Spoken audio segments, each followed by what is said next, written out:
Hi there, Rockschool Grade 3 exam candidates. In this tutorial, we're going to talk through the Grade 3 Rhythmic Recall Test. If you've done any of the Rockschool grades before, then you've actually done this test in the past. It's just that this version is slightly more difficult compared to the previous ones. However, it's only slightly more difficult and the format remains the same.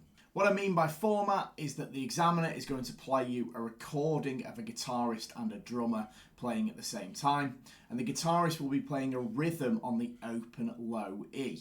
The whole point of the exercise is that you copy that rhythm. You'll get to hear your example twice, then there'll be a short gap for you to practice, and then you perform what you've worked out along with the drums after you hear the man's voice counted to 4.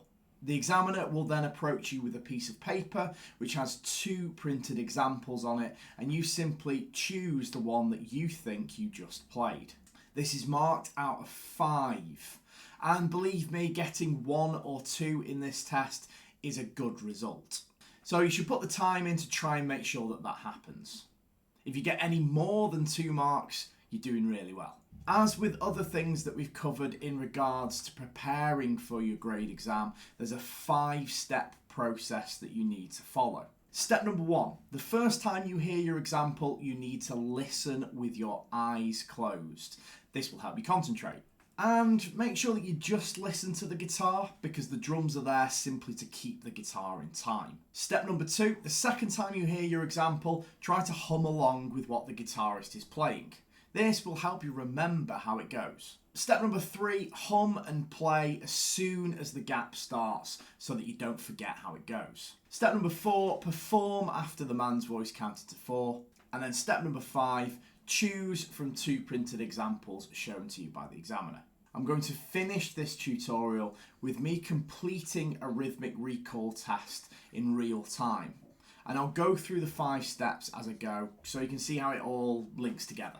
One tiny little thing before we give this a go, make sure that you're ready to play when the gap starts, because you will be amazed at how quickly this rhythm will leave your brain. If you leave too much of a gap, you'll forget how it went. Okay, let's give this a try. I'm going to listen with my eyes closed during this first playthrough.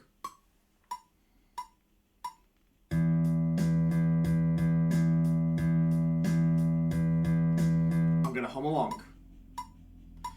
Da, da, da, da, da, da, da, da, da, da, da. Hum and play.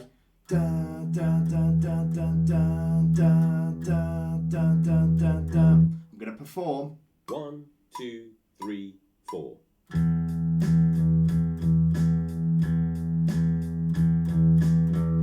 And then I would choose. When it comes to choosing the right example in the exam, make sure you listen out for things like rests and the length of the note values.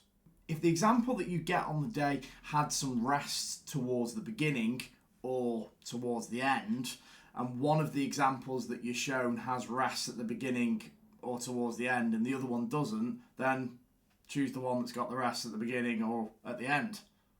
If your example had some longer notes in the middle and one of the examples has longer notes in the middle and the other one doesn't, then pick the one where you've got the longer notes in the middle. If your example had longer notes at the beginning or at the end and one of the examples has longer notes at the beginning or the end and the other one doesn't, then make sure you pick the one that had the longer notes at the beginning or the end.